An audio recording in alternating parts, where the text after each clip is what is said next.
ça fait comme du béton. Tu vois, c'est les galets qui se sont compactés et soudés les uns aux autres par le calcaire. E tu l'appelles come dire? Poudingue. Poudingue. Voilà. Come ai fossati. Alors tu vois cette roche de poudingue que tu vois sortir là-haut, elle descend là et elle descend jusqu'un peu en bas. Donc là on goûtera la cave, donc on a ce vignoble à nous qui est là, et on goûtera donc les baumes qui donnent souvent des vins assez épicés, tu vois, c'est des vins assez fermes quand même, tu vois, avec, voilà. Alors après tu as ce secteur là qui s'appelle Péléa. Alors tu vois, plus tu descends d'en bas, là, moins tu auras de cailloux. Tu vois, le galet, le caillou, il va disparaître là. Tu vois, tu fais 10 mètres dans la vigne, tu n'as plus du tout de galets. Alors, ce lieu-dit s'appelle Péléa. Alors Péléa, c'est un lieu-dit où tu as des blancs et des rouges. Parce que le sol, tu passes de l'argile au sable. Alors, quand tu es sur l'argile de Péléa, tu as du blanc. Quand tu es sur du sable, tu as des rouges. Et donc, tu peux avoir une rangée qui commence avec du rouge, après du blanc, du rouge, du blanc, du rouge, du blanc. C'est-à-dire que ça va suivre le sol. Hein. C'est-à-dire, dès que tu es sur du sable, tu as le rouge, parce que le rouge, il peut souffrir du manque d'eau, que le blanc ne peut pas souffrir du manque d'eau. Tu fais du blanc avec de la pulpe, il faut du jus.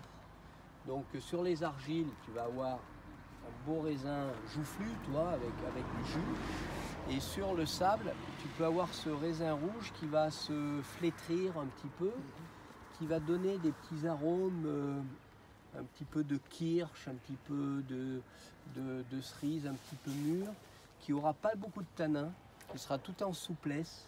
Il n'y aura pas de tanin, ça va être un vin souple. Donc plutôt sur la finesse que sur la puissance.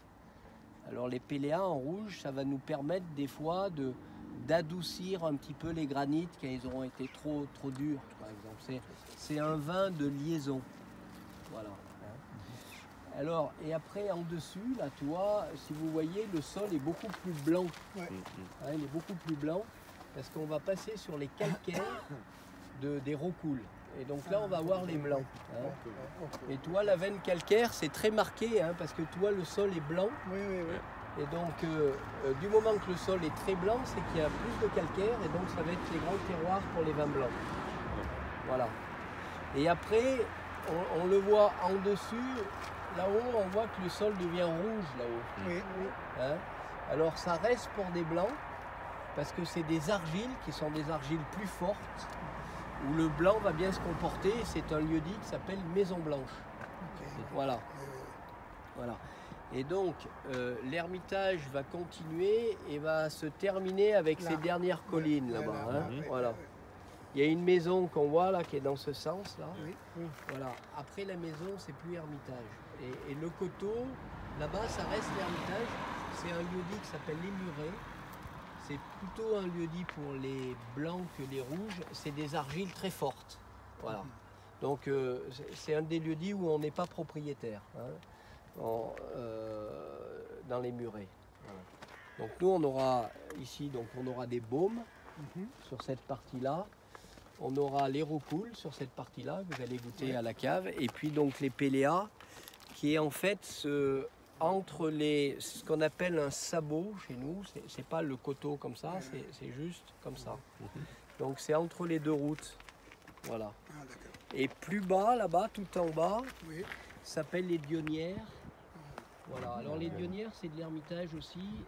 C'est pas les grands ermitages. Oui, voilà. Hein. Voilà. Mais c'est pas les grands ermitages, mais quand même c'est de l'Ermitage parce qu'il y a quand même quelque chose dans les Dionnières. Mais c'est rare quand ça rentre dans les grandes cuvées. Oui. Hein. Et tu parles de la plaine là Ah, Ouais, oui, cette c'est plaine. là. Dans le plat. Voilà, Oui. dans le plat.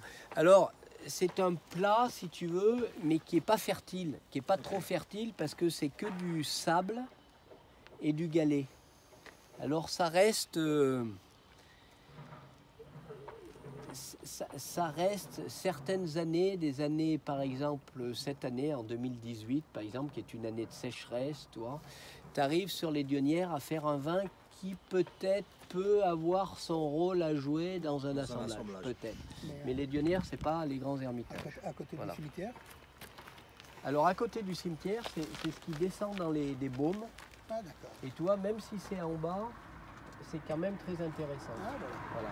Nous, on n'est pas propriétaire jusqu'en bas, on descend juste là. Mais en bas, c'est... C'est quand même. si tu veux, dans un pays de coteaux, Ouais.